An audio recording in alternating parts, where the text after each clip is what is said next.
राज्यात 15 मार्च पासून लोकसभेसाठी आचारसंहिता लागू होण्याची दाट शक्यता। बहुचर्चित सागरी किनारा मार्गाचं झालं लोकार्पण। मुख्यमंत्री उपमुख्यमंत्र्यांच्या उपस्थितीमध्ये पार पडला लोकार्पण सोहळा। उद्धव ठाकरेंनी मला भूमिपूजनालाही बोलावलं नाही। आम्हाला राजकारणात नाही तर विकासात स्वारस्य। देवेंद्र फडणवीसांची उद्धव ठाकरेंवर टीका।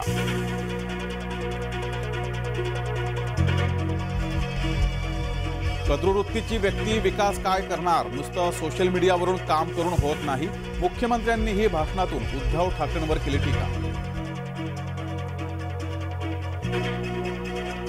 विरोधकांच्या नाकर्तेपणामुळे रखडला होता कोस्टल रोड। जय महाराष्ट्राच्या व्हिजन 2030 या कार्यक्रमात देवेंद्र फडणवीसांनी सांगितली होती कोस्टल रोडच्या निर्मितीचा किस्सा।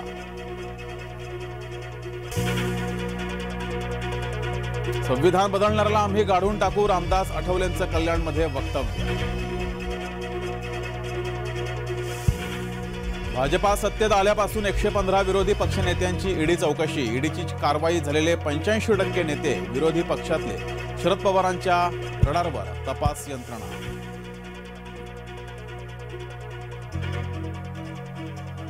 बारामती अॅग्रोचा कारखाना ईडीकडून जप्त। तपास यंत्रणांचा वापर दहशत निर्माण करण्यासाठी। रोहित पवारांवर झालेल्या ईडी कारवाईवर शरद पवार यांचं वक्तव्य। मुख्यमंत्र्यांनी नाशकात घेतली शांतिगिरी महाराजांची भेट। नाशिक लोकसभा जागेवरून महायुतीमध्ये हालचाली।